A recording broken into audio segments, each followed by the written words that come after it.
우리는 살아가다가 소망이 끊어질 때가 있죠.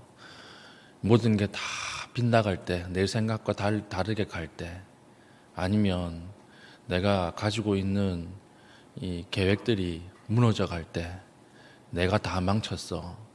이런 생각 들 때가 있지 않습니까? 아, 이제 끝났어. 이제는 어떻게 할 수가 없어. 그러나 그렇지 않아요.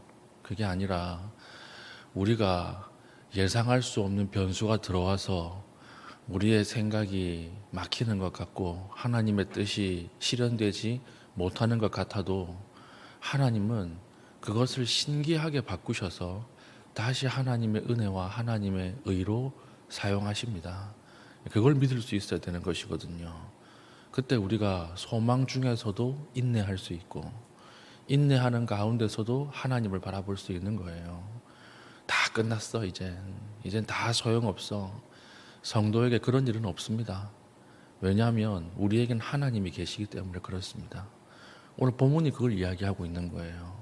16장 보겠습니다. 1절 아브라함의 아내 사레는 출산하지 못하였고 16장에 와서 이제 주어가 누구로 등장해요? 아브라함의 아내 사레. 사레가 주어로 등장하는 첫 본문이에요. 하나님이 희망 고문하시다가 계속 아이를 안 주시니까 사레가 이제 나서는 것입니다. 그런데 못하였고 아내는 출산하지 못하였고 그에게 한 여종이 있으니 애굽 사람이요 이름은 하갈이라. 애굽 사람이라 그랬는데 이 여종이 언제 생긴 거예요? 하나님이 아브라함에게 약속의 땅으로 가라 그랬는데 하나님이 가라고 한 장소에 기근이 있었죠. 그러니까 아브라함이 자기 혼자 판단하는 거예요. 아, 이건 하나님의 뜻이 아니었구나. 그리고 나서 기근 때문에 애굽으로 내려갔다가 파라오에게 아내를 뺏길 뻔한 그 큰 일을 겪습니다. 그때 그 파라오가 아브라함 아내 사레를 취하려고 하다가 하나님이 말리죠. 하나님 때문에 못 취하고 한번 큰 일을 겪지 않습니까? 그때 파라오가 놀래서 자기의 모든 소유와 자기의 모든 여종을 아브라함에게 주면서 제발 좀 나가달라. 여기에 있지 마라. 이렇게 하면서 내쫓았던 적이 있어요. 그때 들어온 여종이에요. 애굽 사람 이렇게 돼 있는 거죠. 애굽 사람 이름은 하갈이라. 사레가 또 주어가 사레입니다. 2절 아브라함에게 이르되 여호와께서 내 출산을 허락하지 아니하셨으니. 이상하죠. 하나님이 출산을 허락하지 않으셨습니까? 아니에요. 하나님이 준다 그랬어요. 시간이 길어질 뿐이지. 그런데 지금 이때는 사레가 인내심의 한계가 온 거예요. 한계가 와서 자기 뜻대로 판단하는 거예요. 하나님이 나에게 출산하지 못하게 했다. 단정해버리는 것입니다. 그래가지고 하나님 앞에 엎드려서 묻지 않고 단정적으로 나는 이제 끝난 여자 이렇게 판단을 해버린 거죠. 그래서 뭐라고 이야기하느냐. 원하건대 내 여종에게 들어가라. 자기는 아이를 낳을 수 없으니까 이게 고대 사회에서는 아주 흔한 일이었거든요. 여종에게 들어가서 아이를 생산해라. 그러면 하나님의 뜻도 이루고 우리도 안심할 수 있을 것 아니냐. 이제 그렇게 생각을 한 거예요. 그러면서 내 여종에게 들어가라. 내가 혹 그로 말미암아 자녀를 얻을까 하노라. 계속 주어가 누구예요? 사례죠. 내가 내 여종. 지금 하나님의 뜻은 저 멀리 있고 지금 너무 급한 거예요. 자기가 지금 어떻게 해보려고 하는 거예요. 하노라 하매 아브라함이 사레의 말을 들으니라. 이 이상하지 않습니까? 아브라함은요 하나님에게 직접 들었어요. 하나님 어떻게 주시려고 합니까? 했을 때 하나님이 내 몸에서 나는 내 씨로 내가 자녀를 줄 것이다. 하나님께 분명한 약속을 받았어요. 너의 몸에서 날 자손이다. 너의 몸. 이 말씀을 하나님 하셨는데 아브라함이 이 말을 그냥 무시해버린 거예요. 왜 무시했을까요, 여러분? 이유는 딱 하나입니다. 급했으니까. 너무 급하니까. 될 것처럼 보이지가 않으니까. 그러니까 하나님의 약속을 직접 받았음에도 불구하고 아내가 쏠랑 이야기하니까 그럴까 그럼? 이렇게 판단을 해버린 거예요. 그래서 3절 아브라함의 아내 사레가 그 여종 애굽 사람 하갈을 데려다가 그 남편 아브라함에게 처부로 준 때는 아브라함이 가나안 땅에 거주한 지 10년 후였더라. 지금 아브라함과 사레 부부의 인내심의 한계는 몇 년이에요? 10년이죠. 10년. 긴 시간입니다. 짧은 시간 아니에요. 10년이 지나니까 이제는 인내심의 바닥이 나고 하나님의 약속 그건 이루어질지 않을지도 모르겠어. 아니면 하나님이 우리에게 다른 방식으로 하나님의 뜻을 이루라고 하시나 봐. 이렇게 지금 계속 사이드에 내용이 들어오는 것입니다.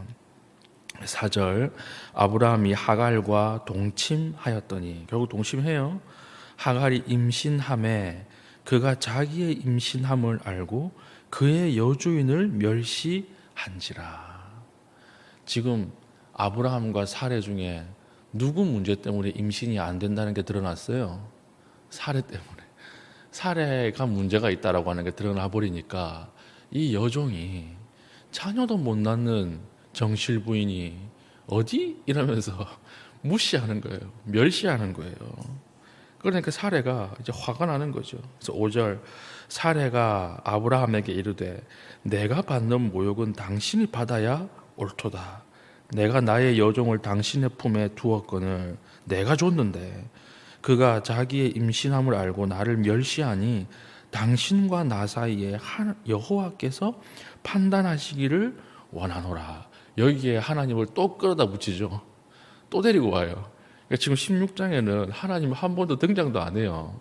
등장도 안 하는데 사레가 자기 혼자 여호와가 아이를 못 낳게 했다 이렇게 이야기를 하고 또 하나님이 이것을 판단해 주실 것이다. 그러니까 자기가 자기 손으로 피를 못 묻히고 이게 아브라함에게 시키는 거예요 지금. 이게 뭐예요 이게? 그러니까 바가지를 끌는 것입니다. 그러면서 하나님을 끌고 와서 붙이는 거예요. 하나님 가만히 계신데. 6절 아브라함이 사레에게 이르되 당신의 여종은 당신의 수중에 있으니 당신의 눈에 좋을 대로 그에게 행하라 하매 사레가 하갈을 학대하였더니 하갈이 사레 앞에서 도망하였더라. 고대의 물건 소유였던 노비와 그 집 안주인 정실 부인과 싸우면 얼마나 불리하겠어요. 노예가. 하갈이 얼마나 괄시를 당했겠어요. 그러니까 내가 여기서 살다가는 죽을 수도 있겠다 싶어가지고 도망가는 거예요. 도망가는 거예요. 그래서 이렇게 해서 하나님의 일은 점점 망쳐져 가는 것처럼 보입니다. 그러나 7절에서 주어가 또 바뀌어요. 누가 등장해요? 하나님의 사자가. 여기에 하나님이 개입하신 거예요. 아브라함과 사레가 하나님의 뜻을 완전히 망쳐버렸죠. 이제는 뭐 하나님 소망이 없겠는데 이미 하갈이 자녀를 지금 임신했잖아요. 그런데 이때 하나님이 개입하시는 거예요. 하나님의 사자가 광야의 샘물 곁 곧 술길 샘 곁에서 그를 만나. 그가 누굽니까? 도망치는 하갈을 만났다는 거예요. 하나님 찾아가신 거예요. 찾아가셔서 이렇게 이야기합니다. 9절 보세요. 여호와의 사자가 그에게 이르되 내 여주인에게로 돌아가서 그 수하에 복종하라. 왜 이렇게 이야기했겠습니까? 고대 가부장적 사회 속에서 여성이 남성을 떠나서 살아갈 일이 막막하고 어떻게 하갈이 살아간다 하더라도 그 태어나는 자녀는 살아갈 길이 막막한 거예요. 그러니까 하나님이 생명을 귀하게 보시는 거예요. 지금 네 몸 안에 있는 생명이 있지 않느냐. 그 생명이 아버지 없이 태어나면 살 수 없다. 네가 조금 힘들더라도 다시 여주인에게 돌아가라. 이렇게 이야기를 하는 것이죠. 10절 여호와의 사자가 또 그에게 이르시되 내가 내 씨를 크게 번성하여 그 수가 많아 셀 수 없게 하리라. 이건 누구에게 주신 약속이에요? 아브라함에게 주신 약속이잖아요. 하나님께서 분명히 아브라함에게 너의 몸에서 태어난 아이를 통해서 내가 수없는 백성을 만들 것이다 약속하셨습니다. 그런데 아브라함이 사레를 통해 낳지 않고 누굴 통해 낳았어요? 하갈을 통해 낳잖아요. 그럼에도 불구하고 하나님이 그 약속을 지키는 거예요. 하갈을 통해 낳았어도 씨는 누구십니까? 아브라함 씨잖아요. 하나님이 너의 씨, 내 몸을 통해서 약속하신 그 약속을 하갈에서도 신실하게 지키시는 거예요.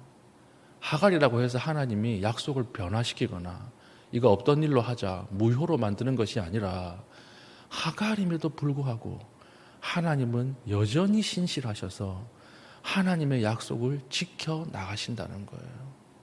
그리고 세 번째 11절 여호와의 사자가 또 그에게 이르시되, 지금 계속 반복되죠. 여호와의 사자가 그에게 이르시되, 사자가 그에게 이르시되, 사자가 그에게 이르시되. 하갈의 인생이 언제 역전됩니까? 여호와의 사자가 이르시되. 여기에서부터 역전돼요. 여기에서부터 바뀌어요. 우리 삶 속에 하나님의 말씀이 오늘 새벽에 들어오는 게 얼마나 중요한 사건인지 모릅니다. 그 말씀을 붙잡고 기도하고 나아가는 게 얼마나 큰 축복인지 모르는 거예요. 지금 광야 한가운데서 죽음을 기다리고 있는 한 여성에게 삶의 역전이 시작되는데 언제부터 시작되느냐? 여호와의 사자가 말씀을 시작할 때부터 역전이 되는 거예요. 뭐라고 말씀하시느냐? 내가 임신하였은즉 아들을 낳으리니 그 이름을 이스마엘이라 하라. 이스마엘, 사무엘, 시므온 다 같은 이름이에요. 어근이 다 똑같아요. 뜻은 무엇입니까? 하나님이 들으셨다라고 하는. 하나님이 들으셨다. 그래서 이는 여호와께서 내 고통을 들으셨음이라. 하나님께서 이스마엘이라고 하는 이름을 지어주시면서 그 약속을 끝까지 신실하게 지키시는 거예요. 그에 대해서 하갈이 뭐라고 답해요? 13절 하갈이 자기에게 이르신 여호와의 이름을 나를 살피시는 하나님이라 하였으니, 여기에 밑줄 그어놓으십시오. 여호와 앞에 하갈의 고백, 나를 살피시는 하나님. 이 말의 뜻은요, 나까지도 돌아보시는 하나님이라는 뜻이에요. 나까지도, 주인에게도 버림받고 이제는 아무 소망이 없고 다 무너져버린 내 삶까지도 돌아보시는 하나님, 그 하나님을 고백하고 그 장소를 광야 성소로 만들고 그 이름을 브엘라 헤로이 이렇게 이야기를 합니다. 감찰하시는 하나님, 돌아보시는 하나님. 누굴 돌아본 거예요? 나까지도 돌아보시는 하나님. 오늘 하나님의 약속은 인간의 죄나 인간의 탐욕, 인간의 어떤 착각 때문에 실패하는 것처럼 보이지 않습니까? 하나님의 뜻을 사례가 다 망쳐놓는 것처럼 보이고 아브라함의 미성숙 때문에 하나님의 뜻이 이루어지지 않는 것처럼 보이지 않습니까? 그렇지 않아요. 그때마다 하나님은 하갈에게 개입하듯이 나에게 개입하셔서 하나님의 뜻으로 이끌어 가시는 거예요. 다시 길을 찾게 해주시는 거예요. 하나님 개입하셔서 내가 예뻐서 하나님이 다시 돌아오게 하는 게 아니라 하나님의 약속이 이루어지게 하도록, 하나님이 약속하셨으니까 하나님이 이끌고 가시는 거예요. 이 믿음이 있으면요, 우리 오늘 하루 우리에게 다가오는 어려움들, 낭망들 이겨나갈 수 있습니다. 왜냐하면 우리의 인생은 내가 이끄는 것이 아니라 하나님이 이끌어 가시는 것이요, 하나님이 약속하신 대로 이끌림을 받을 것이기 때문에 그렇습니다. 그래서 우리는 하나님의 말씀이 이루어지는 방법과 과정에만 집중하면요, 반드시 실패해요. 하나님 약속은 하셨는데 도대체 무슨 방법으로 이룰 것입니까? 하나님 어떻게 하실 건데요? 그러면 이상한 판단을 하죠. 그때 어떻게 해야 됩니까? 하나님 앞에 맡겨야 돼요. 인간적 방법을 떠올리면 안 돼요. 하나님께서 하실 일은 하나님께서 해 나가실 것입니다. 하나님에게 말씀을 받으셨습니까? 말씀이, 약속이 내 가슴 속에 심겨졌습니까? 그러면 어떻게 해야 돼요? 하나님을 신실하게 바라보고 기다려야 돼요. 기다리면 하나님이 이끌고 가실 것입니다. 하나님이 수많은 자녀를 주기 위해서 아브라함 가정을 깨면서 주시겠습니까? 그런 하나님이 아니잖아요. 아브라함과 사레의 관계를 깨면서 하나님이 자기 약속을 이루어 가시는 하나님일까요? 그렇지 않잖아요. 하나님의 계획은 완벽합니다. 우리가 앞에 있는 오늘 일어나는 낭만과 실망이 있더라도 여전히 신실하신 하나님을 바라보면서 끝까지 소망을 놓지 않는 귀한 주의 백성 될 수 있기를 축복합니다. 아멘. 기도합시다.